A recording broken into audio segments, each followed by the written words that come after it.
Okay, everybody, Stephen Key here. And I want to talk about something that I think is going to help you on your inventing journey. One of our coaches at InventRight was talking about the emotional roller coaster ride when you're an inventor. There's going to be a lot of highs, there's going to be a lot of lows. So how do you deal with that? And I started thinking about that because I've been doing this for over 40 years. I've been creating ideas and licensing my ideas to companies for close to 40 years. And yes, there's a lot of highs and lows. So I want to talk a little bit about that. You see, when you first see your product on TV, and I remember the first time I saw one of my products on TV, it was the Michael Jordan wall ball.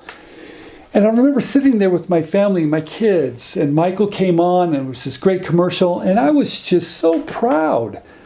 I also remember when I was working, I'd read this article in the Modesto Bee about how there was not enough information on labels, and came up with this rotating label, and next thing you know, it's selling at Walmart, and Alex Trebek is the spokesperson, and then it starts to sell around the world. I also remember the day I'm sitting in the trailer after watching Taylor Swift perform at Arco Arena, and I'm taking pictures of me and her because of the product I created for her. I remember all those times. I also remember my first royalty check that was 6 figures and a quarter, and I was like, you got to be kidding me. This is incredible. But let's step back for a minute. I also remember working on a lot of ideas that were rejected and getting those rejection letters. I also remember a product I worked on for a year called Twist and Chill, and we worked on it for a year. The company spent $1 million, and when it finally came to market, it was back in 2008. The economy wasn't doing very well, and the product just didn't sell and just went flat. I also remember when my rotating label, after selling for years, the royalties just stopped because they wanted to go in a different direction.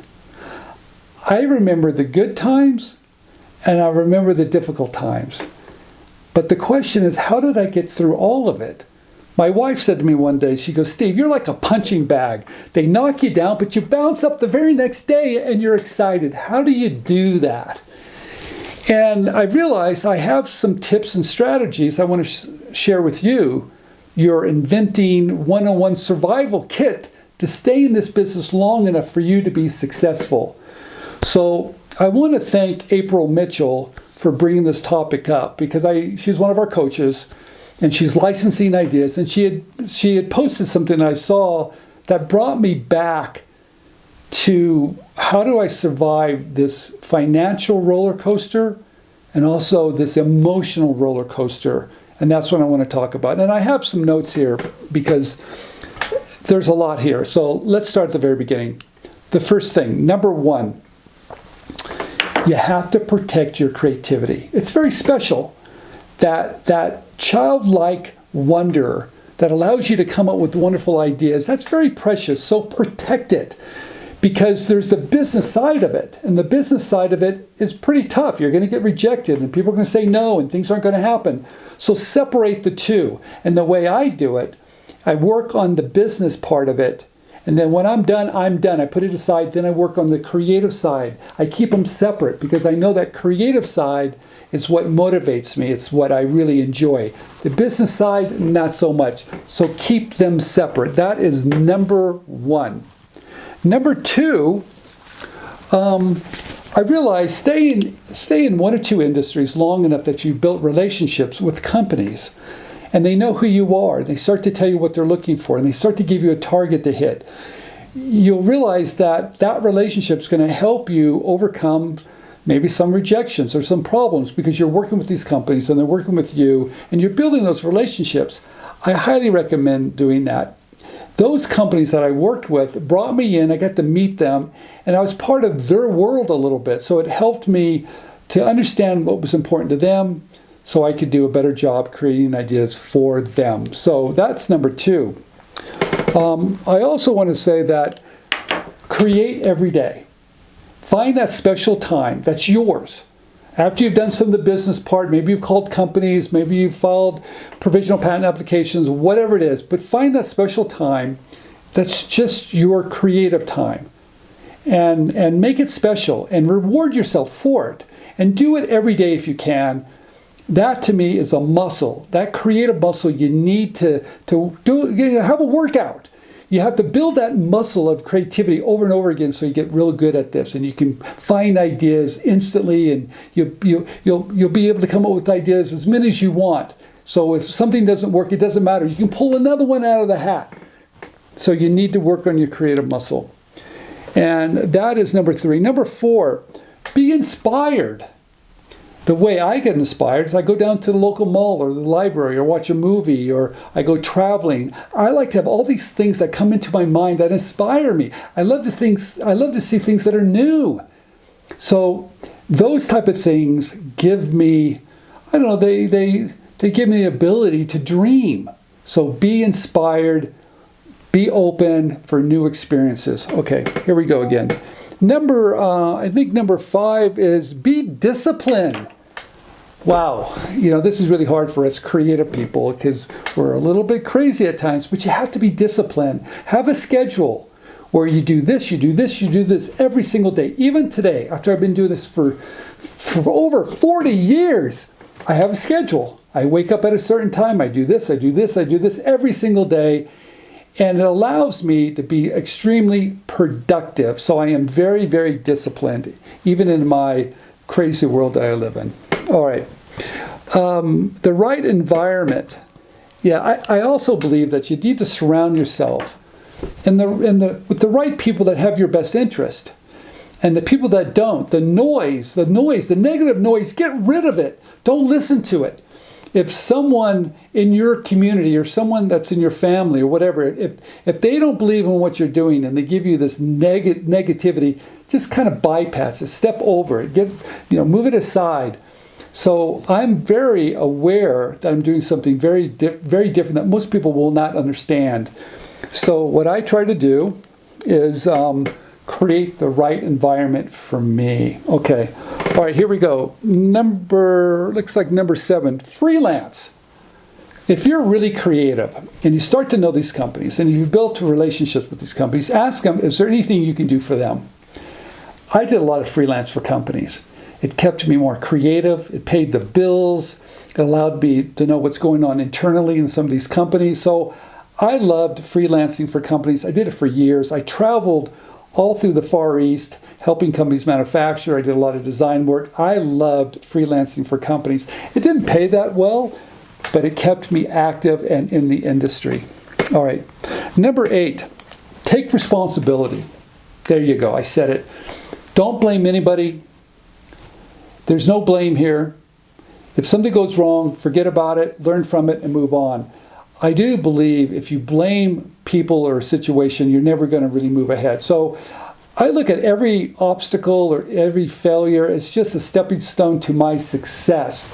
So I take responsibility for my actions. That's exactly what I do. All right. Also, I see right here, number 9, find a mentor, find a coach. My mentor, Steve Askin, I've known since I'm in my early 20s. He's the one that told me I wasn't crazy. When everybody said I was nuts, he didn't.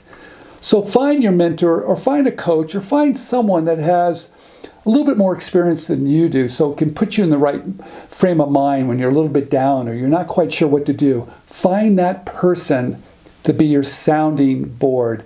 Also, I have to say, my wife was that person too. She kept me going. She supported me financially sometimes. We'll talk about that in a minute. But she supported me emotionally.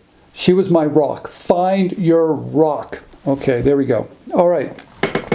Number 10, don't wait. I know. Don't wait for the phone to ring or for this to happen or that to happen. Keep working, right? And sometimes we're waiting for things to happen. I don't wait. I keep on working on other things, so I'm always moving forward. All right. Next would be always be a student. Yes, you can never, there's no way you can learn all of this. Always be a student. Have an open mind. Ask good questions and work with other people, but always be a student of life. You can always learn new things at any age. Okay.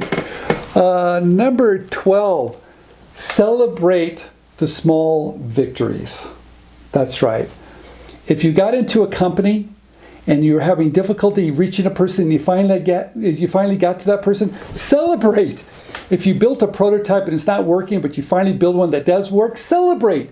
If you come up with a new idea that's fantastic, celebrate. Now, what do I mean by celebrate? I don't mean go crazy, but pat yourself on the back.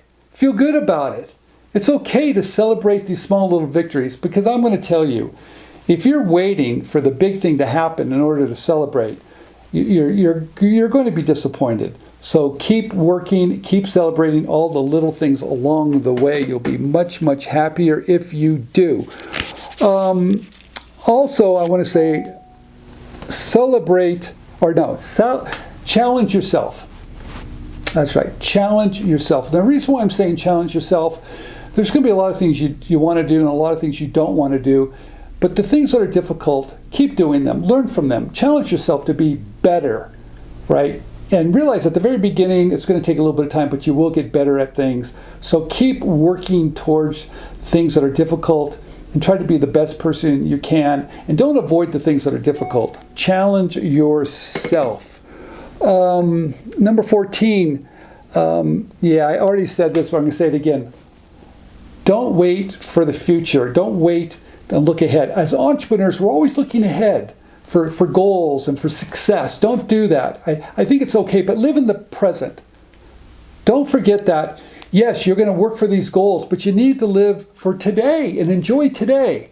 Because if you keep on working for the future, you won't enjoy what's happening today. And don't miss that, because every day is important, and don't miss life. There you go. All right. Okay, here we go. Number 15, find your community. I'm a big believer in finding like-minded individuals that are doing exactly what you want to do. And you can find them on Facebook, maybe your local inventors group. I don't care where it is. Maybe who knows where.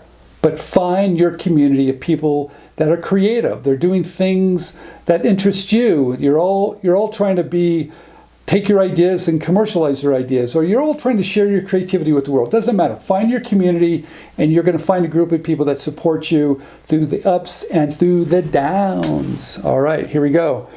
Okay, where am I? It looks like I'm at number 16. Find a partner. You guys, I've always had partners. Early on, Russell Hicks was my partner, and we were able to bounce ideas off one another. When one person was a little bit depressed, the other one would lift them up. So finding partners to work with, in my opinion, allowed me to do more work, and I liked it. I did certain things within the company. My partner did certain things, so we were able to do more because we had a partnership. So it was very, very helpful for me. Take the financial stress away. Number 17. This is very important. Being an inventor, and if you're counting on royalties or whatever you're doing, you're counting on that as an income stream, and it's not going to happen yet. There's a lot of financial stress with that. When I first started out, I did a lot of freelance work. I worked for companies at times. Sometimes I had a job. My wife supported me through a lot of years that were a little bit lean. She had a great job, and she allowed me some freedom to keep doing this. So if you've got financial stress that's on your shoulders, get rid of it somehow. Do something else until you have some freedom to spend the time on this. So get rid of the financial stress. I think it's terrible. I also want to say this. Sometimes, though, when your back is up against the wall and you have to come out swinging and you have to come out on top, you do work a little bit harder. So have the attitude of working hard, but please try to get rid of the financial stress. All right, here we go. Here it is, number 18. Stop comparing yourself to others. I know it's hard to do. I know you're looking at other people's successes, and sometimes you're wondering what's happening to me. I'm here to tell you, celebrate everybody else's success. The only way for you to be successful, in my opinion, is celebrate other people's success. Help them, celebrate it, because it's going to come your way, right? And so have a good attitude about it, but don't compare yourself with other people. I just think that's crazy, because we're all different, and we all have a different measurement of success. So don't compare yourself to other people. All right. I'm also I have a couple more here, and one of the last ones is to learn to laugh at yourself. There you go. I think at the end of the day, you have to go, at your strength and your weaknesses. Have a sense of humor. So when things go wrong, laugh about it. Don't worry about it. Sometimes you can't do anything about it. Keep on moving forward. Have a sense of humor. My wife has a great sense of humor, and I really appreciate it. I think it's gotten me out of a lot of feeling really depressed with her laughing at situations. So I have a good sense of humor. The last one, and this is really number 20, don't stop. There he is. You guys, that's been my motto. You only fail when you stop. I've thought that early on in my career, that I wasn't going to stop. I wasn't going to give up. Even when everybody thought I was crazy, they thought I was a loser, they thought I'll never I'll never do anything with what I want to do. I just never stopped because it motivated me. I was excited. For me, when I was down, I went back to create something new. And that magic of creating something new always brought me back to a real positive place to keep going. So protect your creativity. It's very precious. Be courageous. Being an inventor is not for everybody, but you can do this. So just don't stop. Keep doing it, and you'll be surprised where it will lead. I think I just about went over all of them. Sorry it's taken me so long to do that. I do believe, one last thing, when you can do whatever you want to do during the day, and I think Damon Johns said this, I just saw this recently, and I think a lot of people have said this, you're truly successful when you can do whatever you want to do. And if it's inventing, right, and if you're doing that each and every day, you're a pretty lucky person. So this is Stephen Key. Thank you for watching this video. Sorry I went a little long. Right? Learn to stay in this industry, have fun, overcome some of the roller coaster ride financially and even emotionally. You can do this. I can guarantee it. Keep on watching the videos. This is Stephen Key. Thank you once again for watching InventRight TV.